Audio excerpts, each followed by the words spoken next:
nem vejo o discurso do Otelino como qualificado, ele é oportunista, né? Porque se amanhã ele virar governo, ele muda totalmente isso que ele está falando. Ele consegue adaptar o discurso de acordo com suas conveniências. Vai priorizar com certeza seus parentes. Não, isso aí, toda oportunidade que ele tem, um parente é beneficiado. O vice-prefeito de Pinheiro é seu cunhado. Paula. É o cunhado dele. Ana Paula também já foi vice-prefeita de Luciano Genésio. A esposa do cunhado dele tinha cargo na Assembleia Legislativa para carregar a pasta da cunhada Ana Paula. Então, assim, de família, o Otelino não pode falar. É muito político, não pode falar, né? Nepotismo. Porque não é nem nepotismo. Tem muitos casos que não são nepotismo, são mesmo de indicação familiar e tem cargos de confiança que se coloca lá. E o Otelino é um desses políticos que toda oportunidade que tem, ele beneficia familiares. E é um discurso oportunista.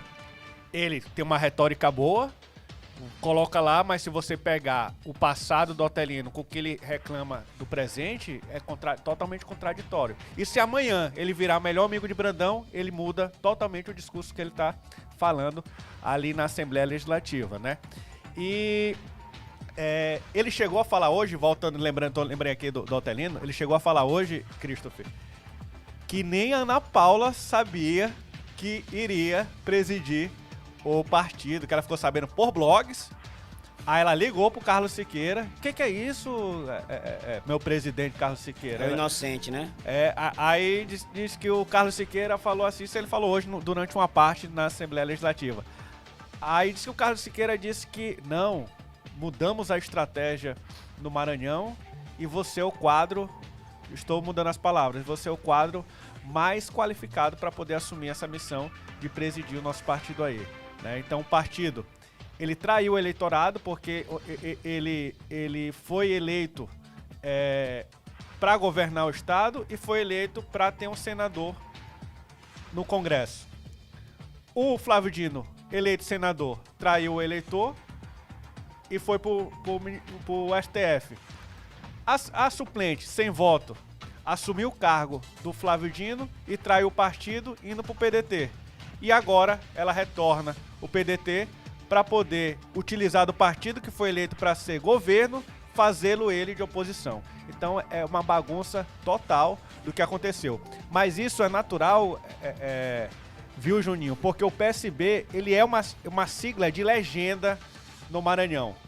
O Marrapá, ele lembrou bem aqui o seguinte, vamos falar alguns personagens que já passaram e você vai ver a diferença ideológica de cada um. Conceição Andrade, Eduardo Brade, José Reinaldo Tavares, isso pessoas que tiveram controle do partido. Roberto Rocha, Luciano Leitoa, Carlos Brandão e até aquele prefeito controverso de Santo Inês, ex-prefeito Ribamar Alves e agora Ana Paula. O PSB do DNA maranhense, quem ele menos ouve são aquelas pessoas históricas, os militantes mesmo do PSB são os menos ouvidos. Então é sempre uma sigla de aluguel. E há pedidos, só terminando aqui, Juninho, e há pedidos na República, Christopher e Juninho, que não dá para negar. Há pedidos de figuras desta República, deste Brasil, que não dá para negar, e foi isso que aconteceu. Essa ligação, essa informação não chegou de surpresa para Ana Paula. Foi uma articulação dentro da política e fora da política que se aconteceu e que desembarcou nisso para poder mandar recado e mostrar força frente ao governo do estado. Só que esses filiados ao partido, esses deputados, devem fazer uma recomposição, devem fazer um reagrupamento para poder procurar novas casas partidárias, mas não deve ser agora, deve ser só próximo ano. Só lembrando que o partido nem sequer ouviu os deputados da situação. Aí, na hora que o Otelino recebeu a ligação, como ele conta, ele disse, mas por que isso, presidente? Que eu sou o melhor quadro. Porque o que acontece, Otelino? Artista, não temos, aí no Maranhão, nós estamos preocupados com o deputado federal. E nós não temos nominata para fazer deputado federal. Por isso você é o melhor quadro, sua mulher vai assumir o partido. Como é que o cara que é governador do estado do Maranhão não vai fazer nominata para se fazer deputado federal? Se falta uma partido, desculpa, né? Muito esparrapada, que não dá para colar. Às vezes falta partido. É subestimar a pessoa. Agora, uma pessoa também que facilitou para essa narrativa de que o partido não estava priorizando deputados federais foi o deputado Duarte Júnior. Duarte Júnior, amigo do Pedro Campos, que é irmão do João Campos. Do João Campos, que é prefeito de Recife, atual presidente do PSB. Ele tinha uma amizade ali, né? Fizeram aquela escola, Renova, né? Renova, teve uns movimentos de formação política, bancada aí por bilionários, a exemplo do dono da Ambev, em que ele aparece na foto lá com o Rueda e o Pedro Lucas Fernandes, e aí os irmãos Campos ficaram meio assim, pô, nosso amigo aqui vai nos deixar lá no Maranhão. E essa movimentação, o que ela faz? Ela foi decisiva? Não, mas ela ajuda na narrativa de que o partido não estava priorizando a formação de nominata para deputado federal. Mas é uma mentira. Antes tinha um Bira. O próprio Bira podia voltar. Podia voltar. Tanto o governador, no instalar de dedo, pode criar um quadro para fazer 2, 3 deputados federais no PSB. É uma desculpa esfarrapada. E por que ele não chamou o rapaz para o diálogo? O deputado Duarte Júnior.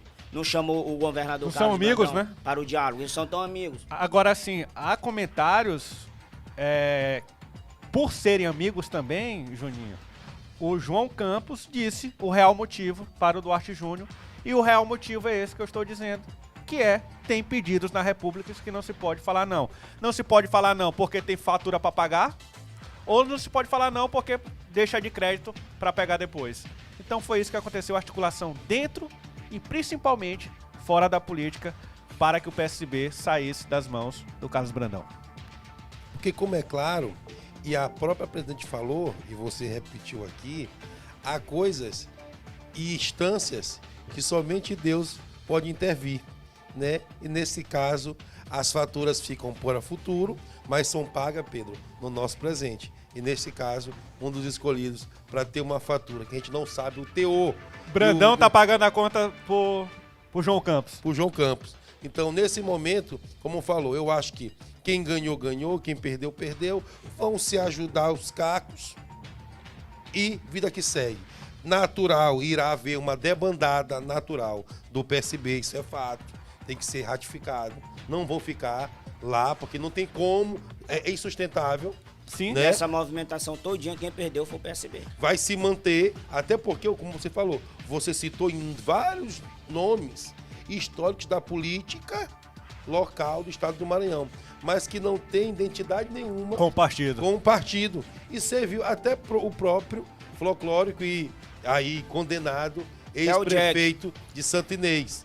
Não desmerecendo, mas só comentando, para ver como é historicamente. Então, assim, estava em boas mãos, tinha, como falou aqui Juninho, possibilidades concretas de se fazer bons quadros para o presente, mas preferiram apostar numa aventura.